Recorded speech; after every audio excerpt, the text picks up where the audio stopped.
Hey guys, welcome to my channel The Techies Chat. आज के video में we land up to the sixth question of Power BI Interview Questions playlist. So this question, जैसे कि आप मेरी screen पर देख सकते हो, this question is very definitely to be asked if you are a fresher and अगर आप experienced भी हो तब भी आपकी questions की शुरुआत बेसिक से ही की जाती है most probably. So this question is very important from interview point of view. So the question is difference between calculated column and measure. अगर आप Power BI पे काम कर चुके हो या even आपने start किया है, this is something which you will encounter very in the very initial stages. ठीक है, calculated column और measure इसमें जो भी लिखा है वो हम पढ़ेंगे, but I'll just try to explain in a very layman term so that आप इसे अपने दिमाग में fix कर पाओ and then you can formulate it into your own language while presenting it to the interviewer.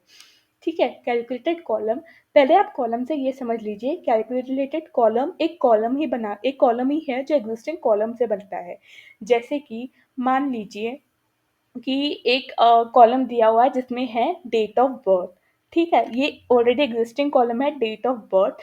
इस कॉलम का use करके मैं एक अनदर कॉलम बनाऊंगी जिसमें मैं सिर्फ डेट लिखूंगी, सिर्फ ईयर लिखूंगी। Like from date of birth I will extract only the date. जैसे अगर मेरा बर्थ डेट है 20 जनवरी 2000, तो मैं सिर्फ उसके अंदर से 2000 निकालूंगी and I will place it differently. So ये क्या हो गया, एक एग्जिस्टिंग कॉलम से मैंने एक अलग कॉलम बनाया। So that column will be known as calculated column. Calculated column का बेसिक मतलब आप समझ गए होंगे। ठीक है, अब कैलकुलेटेड कॉलम के बारे में और एक चीज़ पढ़ते हैं कि कैलकुलेटेड कॉलम जब आप कैलकुलेटेड कॉलम आप डेटा बेस में बनाते हो। डेटा बेस से मेरा मतलब है कि जो भी डेटा आपके पास स्टोर्ड है, जिस डेटा पे आप पावर बीआई की रिपोर्ट बना रहे हो, उसी डेटा में आप एक अलग से कॉलम बनाओगे।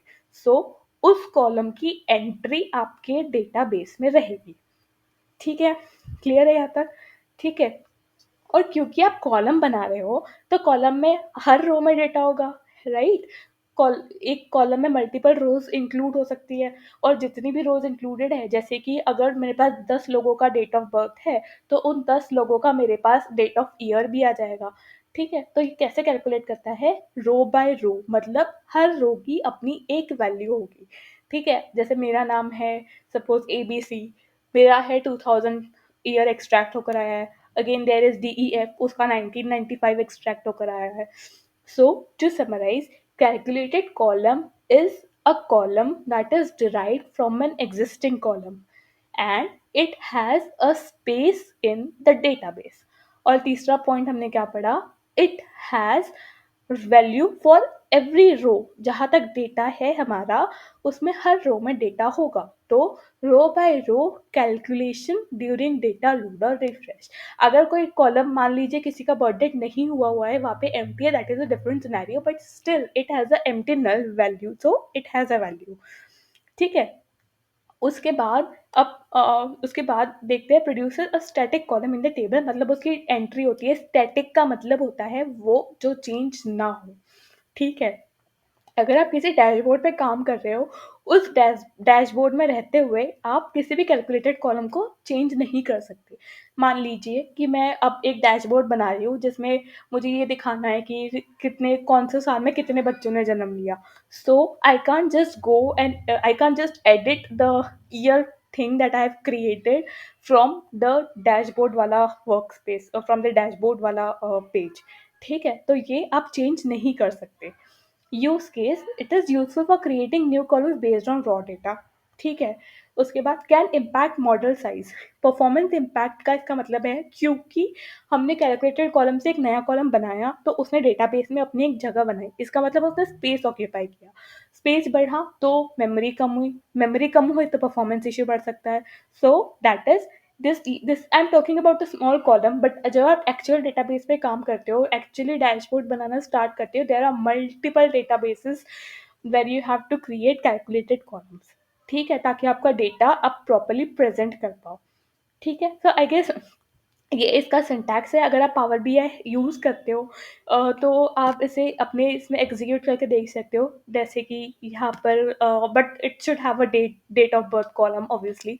सो आई गेस ये आपको बहुत अच्छी से समझ में आ गया होगा। Still if you have any doubt you can just comment on the comment section. I will try to resolve it. Okay, ये हमारा हो गया कैलकुलेटेड कॉलम। इसके बाद नेक्स्ट मूव करते हैं मेजर पे। ठीक है, मेजर क्या होता है? Calculated dynamically based on filter context. जैसे कि मान लीजिए मेरे पास सेल्स का डेटा है, प्रॉफिट का डेटा है, तो मैं चाहती हूँ कि जो जिस कंपनी के लिए मैं डैशबोर्ड बना रही हूँ, मुझे उसका टोटल प्रॉफिट चाहिए। तो मैं क्या करूँगी? सम ऑफ प्रॉफिट। सो ये मेरा सम ऑफ प्रॉफिट जो है, ये वाला जो मेजर होता है, ये मैं तब बना सकती हूँ जब मैं डेटा पे काम कर रही हूँ। जैसे काम करते करते सडनली आई रियलाइज कि मेरे पास प्रॉफिट तो है, लेकिन मैं टोटल प्रॉफिट कैसे दिखाऊँ? तो टोटल प्रॉफिट दिखाने के लिए मैं क्या करूँगी? एक सम फंक्शन का यूज़ करूँगी, सम डैक्स फंक्शन का यूज़ करूँगी, और तो सारे प्रॉफिट के रोज मतलब जो प्रॉफिट वाला रो का होगा, उस प्रॉफिट वाला कॉलम होगा, उसको सबको सम करके एक मेजर बनाऊंगी। तो ये वाला मेजर मैं अपने पावर बीआई के डैशबोर्ड में यूज कर सकती हूँ। तो कैलकुलेटेड कॉलम और मेजर का एक बड़ा डिफरेंस ये आ गया कि मेजर जो है, ये मैं डेटा बेस पे या डेटा सोर्स पे काम करते हुए नहीं बना सकती। मेजर मैं कब बनाऊंगी? जब मैं पावर बीआई का डैशबोर्ड वाले विंडो पे काम कर रही होगी। ठीक है, तो क्योंकि दूसरा पॉइंट, क्योंकि मैंने इसे तो टेबल में बनाया ही नहीं, डेटा सोर्स में मैंने इसे बनाया नहीं, तो वहाँ पे वो स्पेस नहीं ऑक्यूपाई करेगा। ठीक है, वो स्पेस नहीं ऑक्यूपाई करेगा, सो परफॉर्मेंस को इम्पैक्ट नहीं करेगा।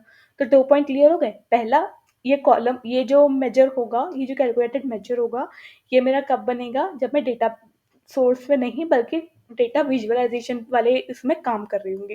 ठीक है, वो वाले व्यू में, रिपोर्ट व्यू में काम कर रही होगी, तब ये मैं मेजर बना सकती हूँ। दूसरा, ये इसकी जो एंट्री होगी, ये मेरे डेटा सोर्स पे नहीं होगी। मतलब मेरा अलग मेजर बनाने से मेरे डेटा सोर्स पे कोई फ़र्क नहीं पड़ेगा। तीसरा, वो स्पेस ऑक्यूपाई नहीं करेगा, क्योंकि वो तो डेटा सोर्स में बना ही नहीं है। चौथा, क्योंकि वो स्पेस ऑक्यूपाई नहीं करेगा, तो फिर वो मेमोरी नहीं लेगा, तो फिर परफॉर्मेंस इम्पैक्ट नहीं करेगा।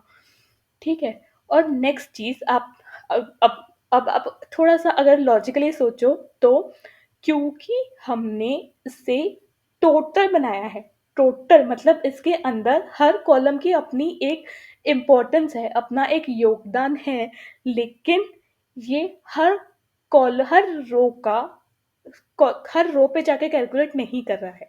ठीक है, ये एग्रीगेट फंक्शन पे काम कर रहा है। मतलब समझे? जैसे कैलकुलेटेड कॉलम में हर कॉलम जो हम कैलकुलेटेड बना रहे थे, उसमें हर रो की अपनी एक वैल्यू थी। मेजर में भी अपनी एक वैल्यू है, लेकिन वो एग्रीगेटेड फॉर्म में है। तो this measure does not have any entry in the data source, plus वो एग्रीगेट में काम करती है। जैसे सम हो गया, एवरेज हो गया, डिफरेंस हो गया, प्रोडक्ट हो गया, all this things come under measure. ठीक है, तो मोटा-मोटा आप इसको जैसे कि आप इस स्क्रीन पे देख सकते हो, यही चीज़ जो स्क्रीन पे दे रखी है, ये मैंने आपको ईज़ी लैंग्वेज में समझाने की कोशिश की है। नाउ आई अज़्यूम कि जब आप इसे पढ़ोगे, it will be more easy for you to understand, and this was mentioned in a very simple language, very easy to go language. So आप इस वाले क्वेश्चन के इतने पॉइंट के थ्रू जाइए, और अगर आपको कोई इश्यू होता है, तो please do comment, I will try to respond to that comments. ठीक है, इसके अलावा भी अगर power BI, SQL, Excel related कुछ भी है, इवन माइक्रोसॉफ्ट पीपीटीज रिलेटेड कुछ है जो आप जानना चाहते हो, do subscribe to my channel and ping me in the comment section. मुझे अगर वो पता होगा, then I will be more happy to let you know, और अगर नहीं पता होगा, I promise I just investigate it on my self and come up to a perfect correct solution on that. So as of now, we'll keep the video till here. Please like and subscribe to my channel.